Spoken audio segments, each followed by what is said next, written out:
Hi guys, assalamu alaikum wa rahmatullahi wa barakatuh. I'm Afso and I want to say a very big thank you to for the love and support on the last video.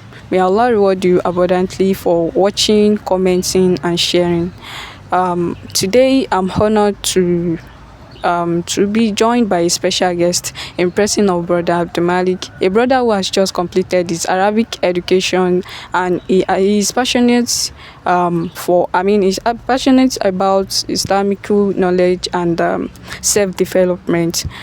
Today's program is basically on how Muslims should behave in today's world, like how a true Muslim should live in today's world. So, Bismillah, Assalamu alaikum wa rahmatullahi wa barakatuh.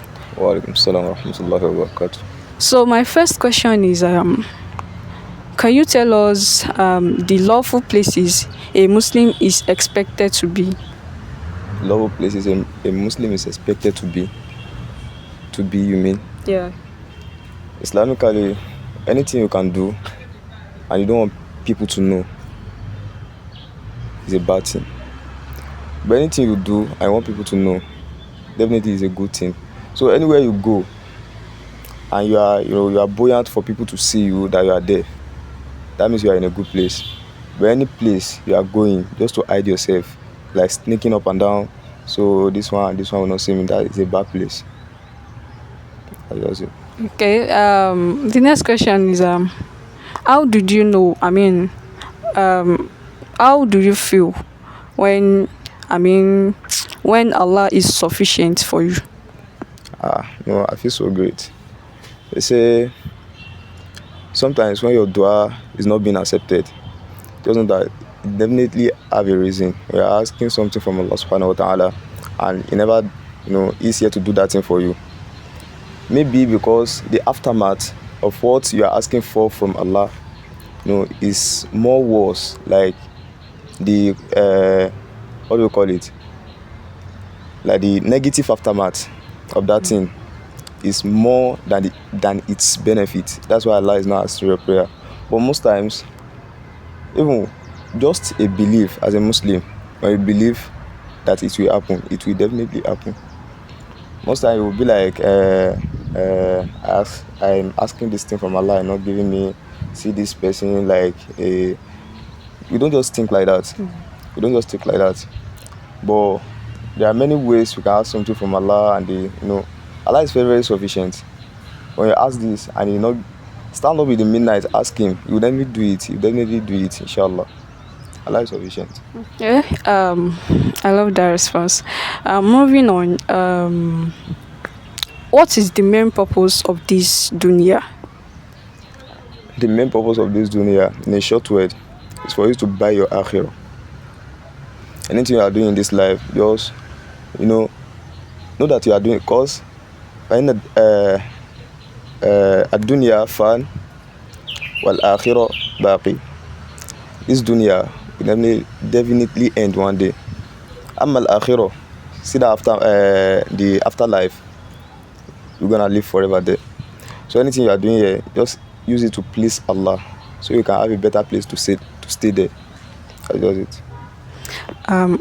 Moving on to the next question is what are the things to do to stay connected to Allah? I say the best thing you can do to stay connected, one of it is prayer. Like, never play with your 5 daily salah. Even if you are a drunkard, you want to do da'wah or preach to a drunkard. Yeah, like, don't first approach him with the preaching of leave this alcohol of a thing. Tell him to stick up with his prayer. Prayer helps people a lot, and also talabul ilm, seeking for knowledge. It will make you stick with Allah subhanahu wa ta'ala, because when somebody is seeking knowledge, every day we learn new things that will make you to ponder about the creation of Allah subhanahu wa ta'ala. So you pondering about what Allah created and everything you are seeing in this dunya, it make you be like, there's no one like Allah. Yeah. Uh, the next question is no, why do we send um why do we bless and send salutation to the Prophet Muhammad sallallahu alaihi wasallam? We send salutation to Prophet Muhammad sallallahu alaihi wasallam just for us to also get blessed, because it is reported in an hadith that when you do just a salutation for Rasulullah sallallahu alaihi wasallam, you get 10. When you do 10, you get 100. When you do 100, you get 1,000. Multiply by 10. Compiling all this together, just imagine the salutation you've been doing since you are giving birth to the day somebody will die. You now meet everything in the front of Allah subhanahu wa ta'ala. Because there are some activity we used to do that will be making use of our physical power that doesn't even reach the power of something we do with our tongue.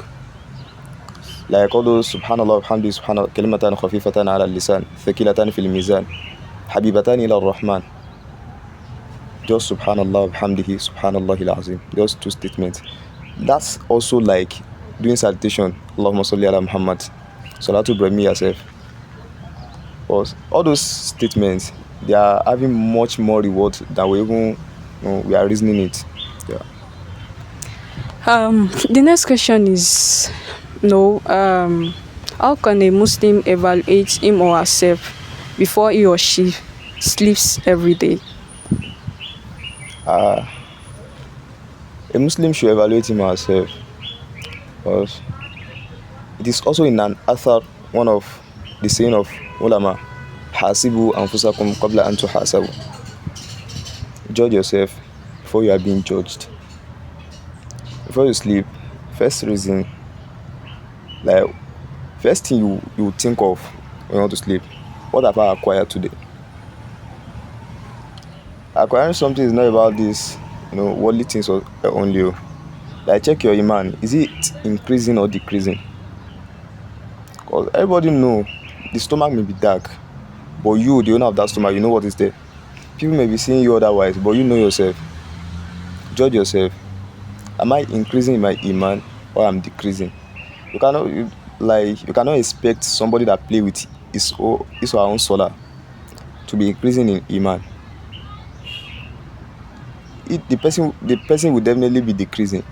So, doing what Allah subhanahu wa ta'ala commanded you of, and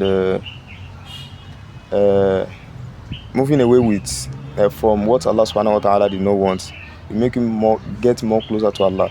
And that will be even like your conscience will not be disturbing you even when you want to sleep. Even if I die in this while sleeping, I will say Ridullah. Mashallah. The last question is if a non-Muslim should approach you and ask you about what Islam is as a layman language, what will be your take on that? Honestly, I will reply with Islam is a religion of peace. Yeah. And not as a religion in which you worship like with small worshiping. You see the blessing of your Lord. Not like a Christian. Christian there is no certain time of worshiping. They do everything like a bulaba. But Muslim, we have particular time we do this. And what's something about Islam is that anything you do, anything somebody is doing in Islam, even when you are sleeping, there is what we call hukmu. There is ruling for it, ruling for sleeping, ruling for eating. Anything we are doing in Islam, we are having hukmu, rulings that guided it. And also, everything is having its own shurut. And also, anything we are doing as a Muslim must have an intention, whether good or bad. Intention before the action. So that intention is what will definitely, that's what Allah look into, not your work self. So something like all this Eid al-Adha we are doing, so that we slaughter. Allah doesn't need that meat. He doesn't need the blood. What he need is the intention you used in killing that ram or cow. So that just thing about Islam. Islam has rulings. It deals with rulings. But Christian, go this, they will just go. Go that, they will just go. No question about why, how, and everything is inside Quran and the Hadith. So, Now, mashallah, and that will be the end of today's conversation. Thank you so much, Jazakumullah khairan, for sharing your knowledge and your journey with us. And to you, dear viewers, thank you for being part of this journey. May Allah continue to guide us all. And until next time, stay sincere, stay striving. May Allah bless us all. Wassalamu alaikum wa rahmatullahi wa barakatuh.